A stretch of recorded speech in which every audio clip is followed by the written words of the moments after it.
이번에는 야당에서 진행되는 대권 레이스 소식으로 넘어가 보죠. 동아일보 6면에서는요. 지금 야당 내에서는 이른바 역선택 문제를 어떻게 처리할 것인가를 두고 후보 간의 갈등이 재현되고 있습니다.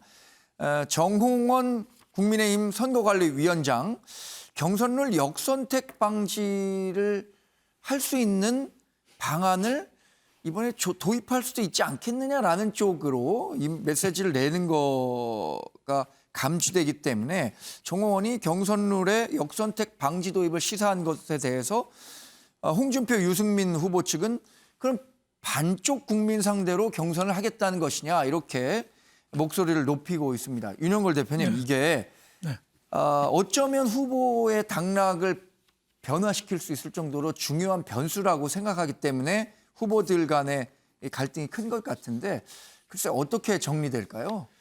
이게 제가 아까 고용보험 얘기할 때는 세상에 공짜가 없다고 그랬잖아요. 네. 이거는 정답이 없습니다. 예. 예, 뭐가 딱 맞는 정답이 없어요. 그러니까 뭐 기존 한 대로 역선택 방지 조항이 없으면 뭐 룰미팅은 조용히 가겠지만은 네. 현실적으로 지금 역선택이 좀 있는 건 사실이거든요. 네. 예, 특히 홍준표 후보에 대해서는 호남이라든지 민주당 지지자들이 좀 많이 몰려 있는 건 사실이에요. 그래서 예. 이런 얘기도 나오잖아요. 민야홍이라고 민주당이 미는 야권 주자는 홍준표다. 또 네. 무야홍이라는 말도 있어요. 무슨 고양이 소리 같은데 무야홍. 네. 무조건 야당 후보는 홍준표다. 이게 여권 지지자들한테 좀 나오는 얘기긴 네. 해요. 그래서 제가 보기에는 우리나라에서는 진영 논리가 어느 나라보다 지금 강하잖아요. 네. 그래서 특히 지금 좌표 찍기 뭐 이런 거를 감안하면은 어느 정도 역선택 방지 조항은 넣는 건 맞는데 그걸 넣었을 때 또 유승민이나 뭐 다른 홍준표 의원들이 그렇게 반발하면은 이게 경선이 그만큼 엉망진창이 될 거 아닙니까? 네. 그래서 저는 어느 정도 좀 빨리 타협을 좀 해야 되지 않느냐 이런 생각이 들어요. 그래서 하태경 뭐 의원이 얘기했듯이 뭐 경선하고 그 여론조사를 뭐 한 반반씩 넣는다든지 이런 제3의 중재안을 좀 찾아서 네. 좀 해야 되지 않나 이렇게 싶고 저는 이 어떤 선택을 하기 전에 좀 홍준표 의원하고 유승민 의원은 제가 좀 비판 좀 하고 싶어요. 이 역선택 방지 조항은 홍준표 의원이 당 대표 때 만든 거거든요. 네. 당헌 99조에 역선택 방지 조항 넣기로 돼 있어요. 예. 근데 지금은 역선택을 가장 반대하고 있거든요. 그게 좀 논리에 좀 어긋나지 않느냐 이런 생각이 좀 들고 유승민 의원은 정홍원 그 선관위원장하고 윤석열 후보가 만났다는 사실 자체만 갖고도 그 벌써 내락이 돼 있어서 방지 조항을 추진한다. 뭐 네. 공작이 있었다. 이런 식으로 몰고 가는데 아직은 제가 보기에는 거기까지는 안 된 것 같고 당 선관위 중심으로 해서 어떤 룰을 정하든지 좀 따르는 그런 자세가 좀 필요하지 않느냐 뭐 이런 생각이 들어요. 네. 경선 준비위원회에서 뭐 역선택 방지 조항을 넣기로 했다 뭐 이러는데 경선 준비위원회가 거기까지 권한이 있는 건 아니거든요. 네. 이거는 선거관리위원회에서 결정적으로 책임지고 하게 돼 있으니까 제가 보기엔 당 대권 후보들이 조금 더 양보하는 자세가 좀 필요하지 않느냐 뭐 이런 생각이 좀 듭니다. 네. 경향신문 오면도 그래서 역선택 룰을 둘러싼 국민의힘 갈등 소식을 전하고 있습니다. 그러면서 정홍원 후보 경선선거관리위원장이 윤석열 후보를 지지하고 있다라는 데 대해서 본인이 직접 나서서 자신의 입장을 설명했습니다. 어제 어떤 얘기를 했는지 한번 직접 들어보시죠. 경선준비위원회에서 어떤 안을 갖는다 하더라도 그것이 확정이 될 수가 없습니다. 만약 확정안이 되려면 당헌 당규에 규정이 되거나 그래 않으면 최고위의 의결을 거쳐야만이 확정안이 될 수가 있습니다. 그러나 경준이는 그런 걸 갖지 못했습니다. 결국 우리 선관위가 최종 확정을 하거나. 박정환 교수님, 그런데 정홍원 선거관리위원장이 굉장히 좀 화가 난 것 같아요. 왜 내가 윤석열 전 검찰총장을 지지한다는 얘기 한 번도 하지 않았는데 왜 내가 윤석열을 지지한다고 몰아세우느냐 이런 것 같은데 실제로 정 위원장은 한 번도 지지 의사를 밝힌 적은 없었나요? 네, 뭐 만나기는 했습니다. 네. 그리고 전원으로 직접 이야기가 나온 건 아니고 전원으로 외부 영입 인사, 그러니까는 윤석열, 최재형 지금 뭐 들어가지는 않았지만 김동연 전 부총리 이 사람 중에서 한 사람을 또 대통령이 됐으면 좋겠다. 뭐 이런 얘기가 있었다고 이제 전해지는데, 네. 근데 그건 이제 본인이 직접 그 언론에 얘기한 게 아니기 때문에. 예. 근데 문제는 지금 이제 정홍원 위원장을 둘러싸고 경선 논란이 벌어지는 것은 예. 공정성 이제 논란이잖아요. 근데 당원들의 투표를 통해서 뽑은 이준석 대표조차도 이 공정성 시비 논란 때문에 지금 사실상 식물 대표로 전락을 했는데 네. 정홍원 선관위원장이 과연 어떤 힘으로써 이 후보 간의 치열한 기싸움을 조율할 수 있을까? 예. 굉장히 뭐 민주당도 경선 시기를 둘러싸고 경선 1차 경선을 연기할 거냐 말 거냐를 가지고 한 달 넘게 싸웠거든요. 예. 아마도 정홍원 위원장도 이 경선 룰 가지고 아마 굉장히 오랫동안 캠프들, 각 캠프들에 지금 벌써 2부 딱 반으로 나눴습니다.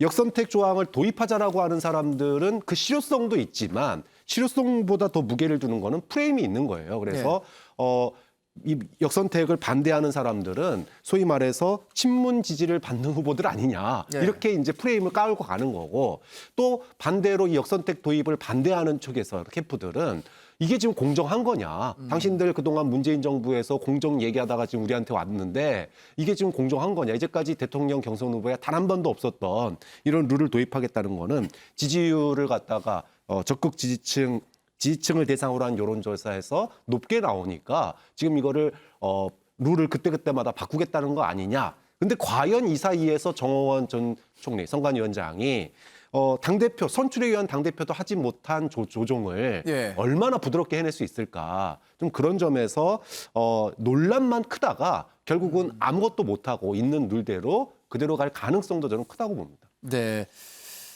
이 역선택이 어떻게 이 국민의힘 경선에 작용하는지에 대한 후보들 간의 셈법이 굉장히 다양하죠. 일단 윤석열, 최재형 후보 측은 역선택은 반드시 배제해야 한다라는 입장이고요. 뭐 대다수 다른 그 후보들은 지금 8명의 후보는 이 역선택을 도입한 것에 대해서 반대한다는 입장을 함께 전하고 있습니다. 윤석열 후보 얘기부터 좀 들어보도록 하겠습니다. 한국일보는요, 윤석열 후보의 지지율이 좀채로 오르지 못하면서, 그러니까 정체 또는 조금씩 하락하는 모습이 연출되면서 윤석열 전 검찰총장이 선거전에서 이 네거티브를 벌인 적은 없었는데 네거티브전에 등판했다라는 소식을 전하고 있습니다. 그러면서 대표적인 경우로 홍준표 후보대에서 두테르테식이다. 그리고 유승민 후보에 대해서는 가짜 뉴스를 전파하고 있다라고 비판을 했는데요. 어떤 얘기를 했는지 직접 들어보도록 하겠습니다. 네. 홍준표 위원이 명의와 사례범 등 언급하면서 흉악범들을 사용시켜야 한다 이런 식으로 말을 했는데요. 흉악범들에 대한 강력한 처벌은 국민 모두가 바라는 것이고 또 우리 법 제도 자체가 그렇게 되도록 설계가 되어 있습니다. 그러나 행정의 수반인 대통령이 형사 처벌에 관한 이런 사법 집행에 대해서 언급하는 것이 좀 어떻게 보면 두테르테식인데 윤석열 후보가 저보고 두테르테래, 필리핀의 두테르테래. 내가 그거 보고 어이가 없는데, 아니 사형 판결이 확정된 사람 집행하겠다는데 거기 왜 두테르테가 나옵니까? 필리핀 독재자 두테르테가. 네, 두테르테는 필리핀 대통령이죠. 마약사범에 대해서 현장 즉결 처분이라든가, 그러니까 기존에 있었던 사법권을 훨씬 더 뛰어넘는 행정권을 남용하면서 전 세계적으로 조금 이제 좋지 않은 이미지를 심어줬던 인물인데, 배정호 교수님, 그러니까 윤석열 검찰총장의 홍준표 후보에 대해서 그 두테르테식의 생각 아니냐라고 하니까 이 부분에 대해서 상당히 그 홍준표 후보는 불쾌했던 것 같아요. 그렇습니다. 지금 두테르테의 공방을 가지고 윤석열, 홍준표 두 사람이 정면 충돌했거든요.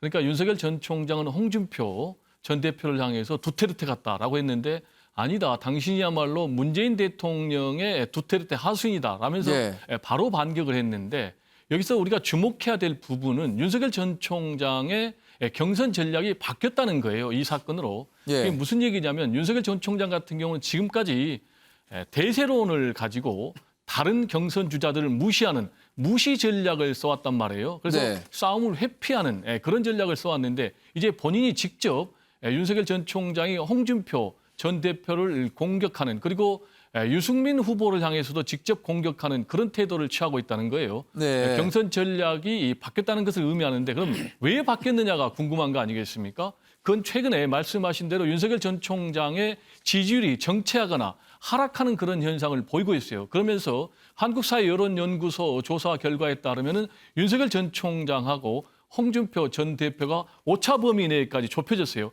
한 4%포인트까지 좁혀졌는데 이게 추세가 문제예요. 계속해서 홍준표 전 대표가 상승하고 있고 윤석열 전 총장은 하락하고 있고 그리고 또 문제는 어디에서 윤석열 전 총장이 하락하고 있냐면은 2030, 40 젊은 층에서 하락하고 있고 특히 이제 화이트 칼라 층에서도 하락하고 있고 지금 이런 현상이 벌어지면서 TK라든지 PK라든지 이런 지역에서 홍준표, 윤석열, 홍준표 두 사람의 격차가 매우 좁혀지는 이런 현상이 나타나고 있다는 거예요. 그럼 이제 왜 이런 현상이 나타나느냐라는 것이 좀 궁금한데 결국은 제가 볼 때는 윤석열 전 총장이 자초한 것이다.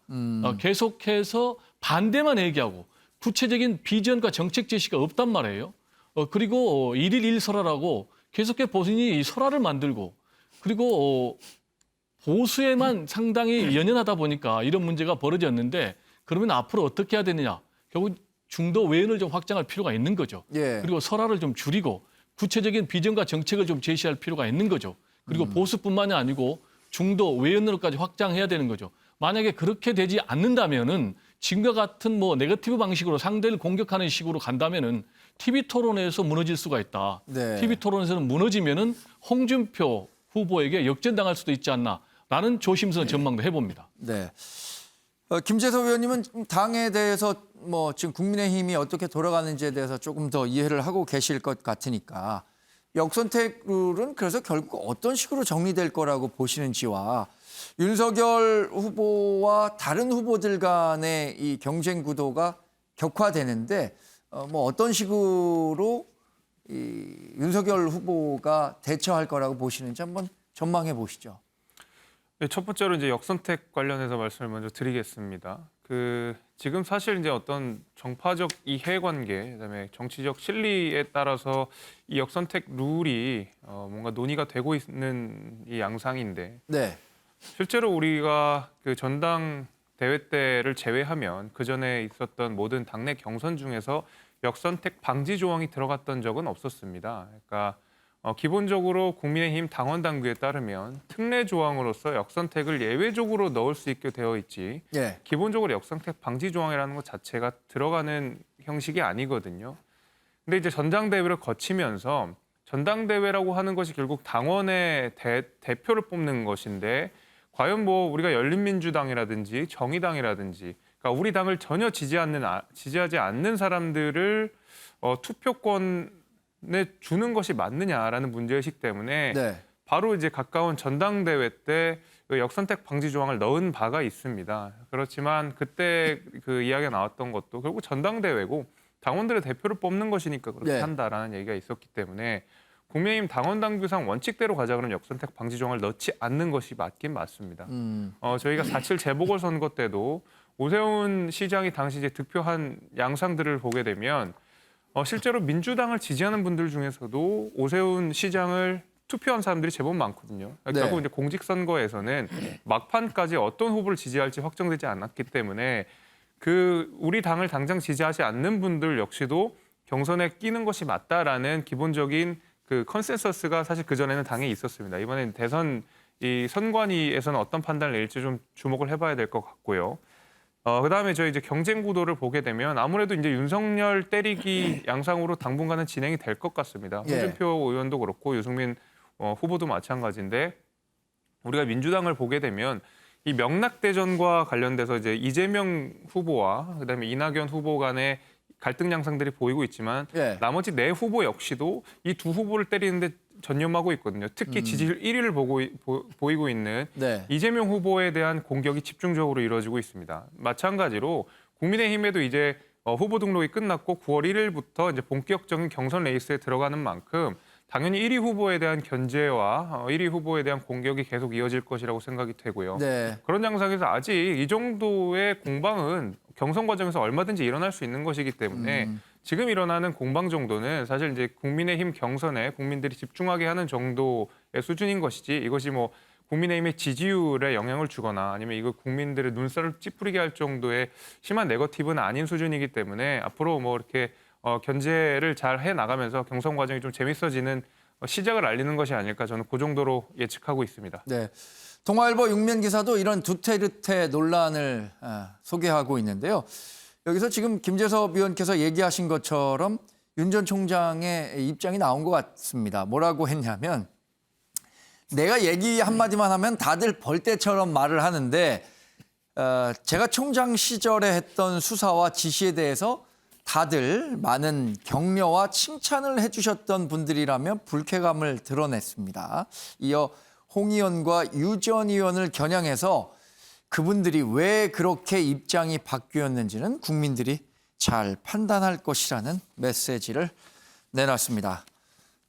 다음 소식은 국회에서 윤희숙 의원 논란이 굉장히 뜨거웠었죠. 부친의 세종시 땅 투기 논란으로 이 논란에 연루된 것만으로도 나는 의원직에서 사퇴하겠다라는 입장을 밝혔었는데 실제로 윤희숙 의원이 국회의원회관에서 어제 짐을 뺀 것으로 확인이 되고 있습니다.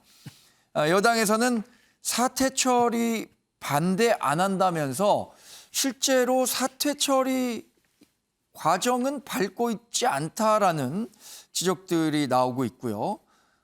윤영걸 대표님, 네. 윤희숙 의원은 어제 국회에서 짐을 뺐다는 것 자체가 나는 이제 정말 사퇴하겠다라고 한 게 나의 진정성이 120% 반영된 말이다라는 것을 행동으로 보여준 거겠죠. 그렇죠. 뭐 그동안에 여당에서는 계속 쇼다. 네. 그리고 뭐 사표도 사실을 안 냈다. 네. 이런 얘기도 했잖아요. 근데 벌써 사표를 냈고 예. 공식적으로 냈고 어제는 뭐 짐까지 다 뺐으니까 그 진정성은 어떻게 보면 확인된 거 아니냐. 예. 이런 생각이 좀 드는 거죠. 그러니까 윤희숙 의원이 본인 책임이 아닌데도 불구하고 아버지가 이제 세종시의 농지 관련된 책임을 지고 사퇴한다는 거 아니에요? 예. 그런데 이게 정치적으로는 아주 묘한 파장이 몰고 오는 거죠. 예. 국민의힘은 이제 자당 의원이니까 뭐 어떻게 못한다고 하더라도 지금 여당에서는 지금 부동산 관련해서 그동안에 12명이 그동안에 징계에 올라갔었잖아요. 네. 근데 2명 비례대표만 제명시켰어요. 제명시켜도 무소속으로 국회의원 다 하고 있어요. 나머지 10명도 징계받은 사람 아무도 없습니다. 네. 근데 윤희숙 의원이 아버지 관련된 걸로 저렇게 사표 내는 거를 여당 손으로 저렇게 처리를 한다, 국회에서. 예. 그게 국민들이 어떻게 볼까요? 예. 거기에 대해서 더불어민주당이 자신이 없는 거예요. 이게 무기명 뭐 과반수 참석에 과반수 이상 해서 통과되면은 사표가 처리되는 거죠. 네. 그러니까 국회의원은 되기도 어렵지만 그만두기는 더 어려운 거예요. 예, 국회의장이 또 안건을 상정해야 되고 네. 그런 면에서 볼 때 저 윤희숙 의원의 그 의사는 분명히 확인됐지만 네. 더불어민주당이 계속 여론전을 하면서 네. 좀 끌고 가지 않을까. 그래서 윤희숙 의원에 대해서 다른 게 좀 더 좀 안 좋은 게 많이 나올 때 네. 그럴 때 이래서 처리하는 거야 하는 명분을 가진 다음에 국회에서 처리하지 않을까 저는 이런 생각을 좀 했습니다. 네.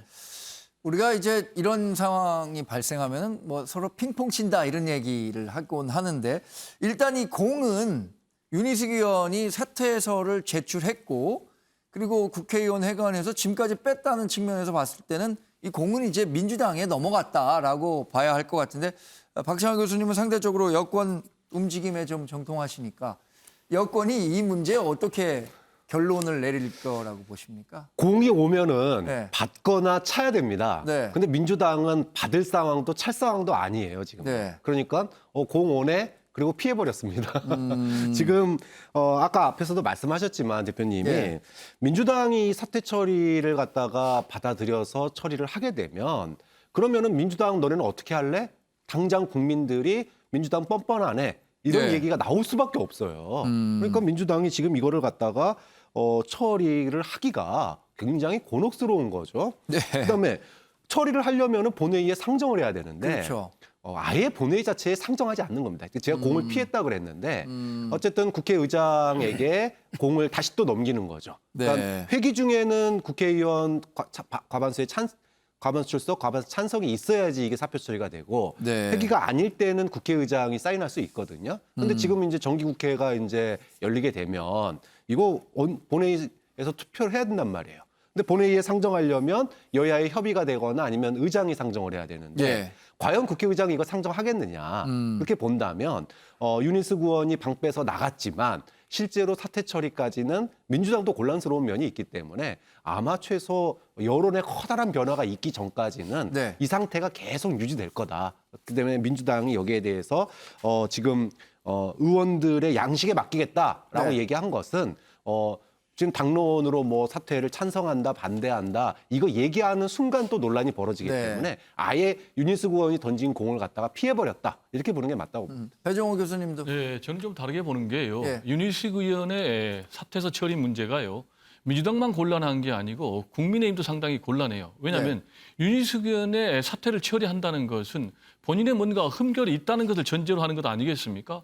따라서 윤희숙 의원의 사직서가 국회 본회의에서 처리가 된다는 것은 윤희숙 의원의 부동산 투기 의혹이 사실상 인정이 되는 그런 문제가 있어요. 그리고 그런데 국민의힘은 아예 표결에 참석하지 않을 수 있잖아요. 아니 그러니까 그건 두고 봐야죠. 만약에 그렇다면 지금 국민의힘에서 주장하는 원칙대로 처리하겠다는 것을 정면으로 부정하는 것이기 때문에 위선적인 행동이 되는 거죠. 따라서 이걸 처리하면은 민주당도 그러면 내로남불 아니냐라는 부담감이 있지만은 네. 국민의힘도 문제 의원을 사퇴 처리하는 것으로 되기 때문에 부담이 있는 것은 마찬가지다. 따라서 지금 민주당 같은 경우에 초반에 상당히 좀 난처해야 한 건 사실이나 워낙 이 문제는 국민의 분노가 심각한 문제이기 때문에 원칙론으로 안 갈 수가 없는 거예요. 따라서 윤호중 원내대표 같은 경우도 국민의힘에서 이거를 동의하면은 우리도 처리하겠다라고 얘기를 했단 말이에요. 따라서 제가 볼 때는 기류가 바뀌었어요. 어떻게? 더 이상 양쪽 다 피할 수가 없는 것이다. 따라서 국민의힘 그리고 민주당 모두 정말로 진정성이 있다면은 합의해서 본회의에 상정해야 되고 본회의에 상정하면은 처리될 수밖에 없다. 물론 부결이 될 수도 있죠. 왜냐? 국민의힘 의원들이 또 부결표를 던질 수가 있고 민주당 의원들이 부결표를 던질 수가 있죠. 네. 아시겠지만 인사에 관련된 것은 무기명 비밀 투표이기 때문에 누가 가표를 던졌는지 누가 부표를 던졌는지는 우리는 알 수 없어요. 네. 그러나 저는 이 문제와 관련해서는 반드시 두 가지 부분이 정리가 돼야 된다라고 좀 강조를 하고 싶어요. 첫 번째, 윤희숙 의원이 지금 사퇴하겠다라는 입장을 밝혔는데 네. 왜 사퇴하겠다라는 것이 명료하지가 않아요. 본인이 만약에 기분이 나빠서 사퇴한다라면은 선출직 공직자의 자세가 아닙니다. 본인이 사퇴서를 내려면은 우리 부친께서 농지법을 위반해서 부동산 투기를 했기 때문에 여기에 대해서 내가 책임을 집니다라고 분명하게 얘기를 하고 사과를 하고 사퇴서를 내면 이거는 맞아요. 근데 이 부분이 계속 정치적인 뭐 공작이다라면서 정치 공방으로 몰고 가기 때문에 이 부분이 잘못된 거고 네. 그럼에도 불구하고 본인이 나는 사퇴하겠습니다라고 의사표시를 했기 때문에 특히 고위공직자 같은 경우는 의사표시를 하면은 그것 자체가 사실은 현실적으로 구속력이 있는 거예요. 따라서 여야는 당리당략적인 차원에서 이 문제를 접근하지 말고 원칙대로 빨리 처리를 해야 된다. 네. 정치적인 논란거리로 계속 가면 안 된다. 플러스 국민의힘도 그러고 민주당도 그러고 현재 남아있는 지금 부동산 투기 의혹 연루 국회의원들 있잖아요. 그러면 그분들을 빨리 처리해야 된다. 그렇지 않을 경우에는 국민들의 불신의 벽만 더 높아갈 것이다. 라는 얘기를 좀 강조를 하고 싶습니다. 배 교수님은 그러면 국회 본회의에 이 안건이 올라갈 것으로 예상하십니까? 저는 올라갈 수밖에 없지 않나. 그리고 안 올라가면은 네. 민주당도 국민의힘도 모두 다 국민들의 엄청난 역풍에 직면해야 되고요. 국민들이 들고 일어나서 빨리 처리하라고 해야 될 것 같습니다. 네, 알겠습니다.